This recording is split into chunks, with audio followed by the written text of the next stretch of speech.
आओ उर्दू पढ़ें। बिल्ली के 3 प्यारे प्यारे बच्चे रोते रोते आए। म्याऊं म्याऊं म्याऊं म्याऊं रोते रोते आए। माँ आप कहाँ हैं? मम्मा बोली मेरे प्यारे बच्चों क्यों रो रहे हो?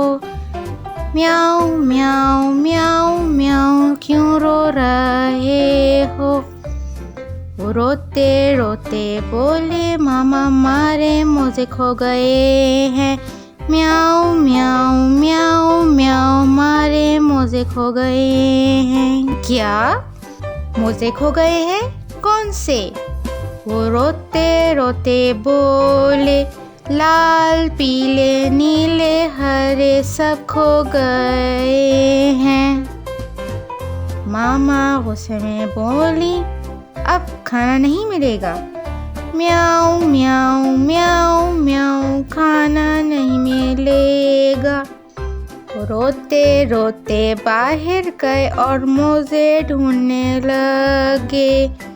ढूंढते ढूंढते आखिर उनको मोजे मिल गए थे। ये मोजे मिल गए।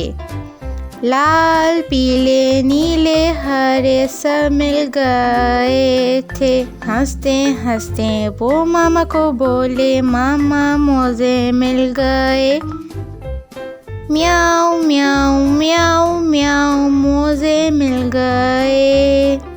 मामा बोली हंसते हंसते बच्चों खाना तैयार है। म्याऊं म्याऊं म्याऊं म्याऊं खाना मज़ेदार है।